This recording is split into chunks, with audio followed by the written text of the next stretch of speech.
अब आते हैं यह कविता में, जो कविता का नाम है स्वर्ग बना सकते हैं। इसे लिखने वाले जो कवि हैं वे रामधारी सिंह दिनकर हैं। कविता का मूल भाव जानते हैं।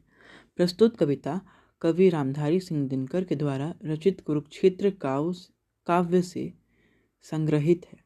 इसमें भीष्म पितामह का धर्मराज युधिष्ठिर को दिया गया अंतिम उपदेश है कि यदि हम प्रकृति द्वारा प्रदत्त यानी कि दिया हुआ वस्तुओं तथा निःशुल्क उपहारों का उपयोग मिल बांट कर करें तो इस पृथ्वी को स्वर्ग बना सकते हैं।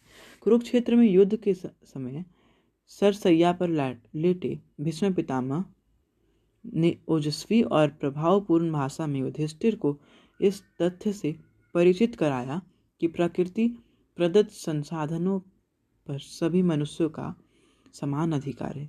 मानव के उत्थान में अनेक विघ्न बाधाएं उपस्थित है, जिनमें मुख्यतः मनुष्य की स्वार्थी प्रवृत्ति है। पृथ्वी स्वर्ग के समान सुंदर तथा शांतिपूर्ण तभी बन सकती है जब मनुष्य केवल स्वहित नहीं रहे और दूसरे मानव का कल्याण का पथ पर अग्रसर रहे। इसका अर्थ यानी कि यह है कि मनुष्य स्वार्थी ना रहे और दूसरे के काम में अड़ंगा ना लगाए, और उसे दूसरे से जलना नहीं चाहिए और दूसरे की मदद करते रहनी चाहिए। अब कविता में क्या क्या देखने को मिलता है, कैसा इसका भाव है। स्वर्ग बना सकते हैं ऊज एवं प्रभावपूर्ण भाषा में लिखी गई है।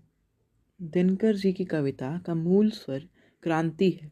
इनकी कविता का प्रधान उद्देश्य जनमानस में नवीन चेतना उत्पन्न करना है, युवकों को जागृत करना है तथा देश के लिए सर्वस्व समर्पित कर देने ही रहना है। संपन्नता साधन किसी जीव विशेष के लिए नहीं है। शांति की स्थापना के लिए हमें समानता एवं न्याय की भावना से प्रेरित होकर कार्य करना होगा। यदि स्नेह से समानता तथा न्याय की स्थापना हो तो साधनों की कमी नहीं हो सकती है। विशेष बातें जो हमें कविता में देखने को मिलती है, भोग संचय का तात्पर्य है सुख सुविधा पूर्ण जीवन व्यतीत करने के लिए भौतिक वस्तुओं को प्राप्त करना। आज मनुष्य केवल अपने जीवन में भोग के लिए सामग्री इकट्ठित कर रहा है। धन संपदा भौतिक सुख साधन इत्यादि अपने और परिवार तक सीमित है। स्वार्थ की सीमा का परिकाष्ठा हो गई है। उसे समाज के अन्य वर्ग में बिल्कुल ध्यान नहीं है।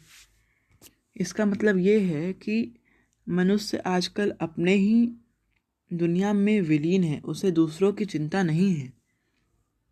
वह बस मैं के बारे में, अपने बारे में सोचते रहता है। समाज में भोग संचय का यह दुष्प्रभाव देखने को मिल रहा है कि एक वर्ग समपन्न है तो दूसरा विपन्न। उपस्थित दीनहीन व्यक्तियों में असंतोष एवं विद्रोह की भावना जागृत हो रही है तथा परस्पर शत्रुता का वातावरण व्याप्त है। टकराव की स्थिति उत्पन्न हो गई है। ऐसा इसीलिए है क्योंकि मनुष्य केवल अपने बारे में सोचता है। उसे अगर दूसरा व्यक्ति आगे निकल जाता है तो चिढ़ पैदा होने लगती है। अब कविता की भाषा शैली को जानते हैं। दिनकर जी की भाषा शैली और शिल्प निजी है। इनकी भाषा उत्कृष्ट खड़ी बोली है, ऊज प्रसाद माधुर्य से युक्त है। इनकी रचनाओं में रौद्र और वीर रस की प्रधानता है। रस एवं भाव की दृष्टि से दिनकर जी की रचनाएं अत्यंत समृद्ध और प्रभावशाली है। इनकी रचनाएं कायरों में भी जोश भरने की सामर्थ्य रखती है। पात्र परिचय। धर्मराज युधिष्ठिर। धर्मराज युधिष्ठिर को कहा जाता है, महाभारत कथा के अनुसार धर्मराज युधिष्ठिर यमराज के पुत्र थे। ये सत्यवादी, धर्मपरायण तथा नीतिपूर्ण महान शासक थे। इनके पिता पांडु तथा माता कुंती थी। भीष्म पितामह। भीष्म पितामह महाभारत के प्रमुख पात्र थे। ये महाराज शांतनु तथा देव नदी गंगा के 8वें संतान थे। इनका मूल नाम देवव्रत था। भीष्म ने अपनी शांतनु की सत्यवती से विवाह कराने के लिए आजीवन ब्रह्मचार्य की भीषण प्रतिज्ञा ली थी। इनकी पिता भक्ति देखकर पिता ने इन्हें इच्छा मृत्यु का वरदान दे दिया। अपनी इसी प्रतिज्ञा के कारण ये सदैव हस्तिनापुर के संरक्षक बने रहे। अब एक से एक हम पंक्तियों को समझते जाएंगे। धर्मराज, यह भूमि किसी की नहीं कृत है दासी, है जन्मना समान परस्पर इसके सभी निवासी। इस पंक्ति में या स्टैंजा में कवि यह कहना चाहते हैं कि जो हमारा धरती है इसके ऊपर किसी का अधिकार नहीं है, ये सबके लिए सेम है, ऐसा युधिष्ठिर को कह रहे हैं। इस कविता में कवि एक ऐसा कन्वर्सेशन बता रहे हैं धर्मराज और भीष्म पितामह के बीच में। तो फिर वही कहते हैं कि धर्मराज, यह भूमि किसी की दासी नहीं है, गुलाम नहीं है। यहाँ पर सब एक प्रकार जन्मे हैं और सब इसके निवासी हैं। सबको मुक्त प्रकाश चाहिए, सबको मुक्त समीरन, बाधा रहित विकास, मुक्त आशंकाओं से जीवन। इस पंक्ति में यही कहना चाहते हैं कि सबको आज़ादी चाहिए, सबको वायु चाहिए, बाधा रहित विकास चाहिए, मुक्ति चाहिए आशंकाओं से। फिर उसके बाद अगला पंक्ति में आते हैं, लेकिन विघ्न अनेक अभी इस पथ पर अड़े हुए हैं, मानवता की राह रोककर पर्वत अड़े हुए हैं। इस पंक्ति में कवि यही कहना चाहते हैं कि मानवता की राह रोककर बहुत सारे बाधा खड़े हुए हैं, बहुत सारे पर्वत अड़े हुए हैं। मानव को इस पर्वत को पार करना होगा अगर वो इस पृथ्वी को स्वर्ग बनाना चाहता है। तब न्यायोचित सुख सुलभ नहीं, जब तक मानव को, चैन कहाँ धरती पर, तब तक शांति कहाँ इस भाव को। इसमें यही कहना चाहते हैं कि जब तक मानव को सुविधाएं नहीं प्राप्त होगी तब तक शांति नहीं मिल सकेगी इस पृथ्वी को। उसके बाद का पैराग्राफ में आते, जब तक मनुज का यह सुख भाग नहीं सम होगा, समित न होगा कोलाहल, संघर्ष नहीं कम होगा।